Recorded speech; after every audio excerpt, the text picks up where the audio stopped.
تازه خبر پاکستان په رسمي نقشه کې واخان خپله خاوره حساب کړي.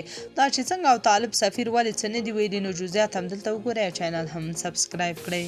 په داسې حال کې چې طالبان د بدخشان واخان ته سړک هم جوړ کړ، هلته پرمختیایي کارونه هم پیل کړي او ملا یعقوب ویلي هم و چې واخان د افغانستان د سر حیثیت لري، خو ښکاري چې پاکستان دې سیمې ته سترګې پټې کړي، هغه ځکه چې که واخان ونیسو نو مرکزي اسیا سره به وصل شي. تازه خبر دا دی چې دا په اسلام آباد کې د اسلام آباد سیمه‌ییزو مطالعاتو انسټیټیوټ کې لګېدلې رسمي نقشه ده چې مخې ته نن د طالبانو سفیر وینا کړې او یو ځل بیا پاکستان خپل دویم کور یاد کړی دی، خو په دې نقشه اعتراض نه ده کړی. د طالب استازي سردار شکیب احمد تر شا په لګېدلې رسمي نقشه کې واخان د پاکستان برخه حساب شوی او د افغانستان له نقشې لرې شوی دی.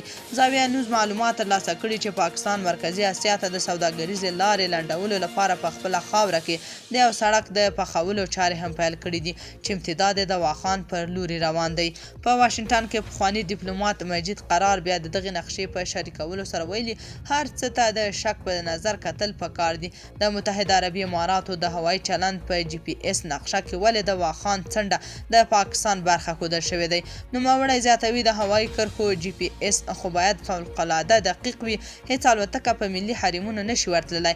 دا نقشه د اماراتو د هوایي ډګر رسمي کار کیدونکې نقشه ده چې واخان او پامیر پکې د پاکستان برخه ګڼل شوي دي. اوس پوښتنه دا راپورته کیږي چې په رسمي اسنادو کې د هیوادونو له لوري له افغانستان څخه د واخان قطع کولو په مقابل کې د طالبانو غبرګون څه دی، دوی ولې چپ دي؟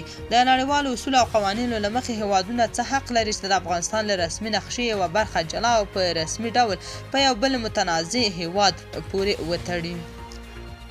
تاسو په دې اړه څه نظر لرئ؟ کومنټ کې شریک او چینل هم سبسکرایب کړئ.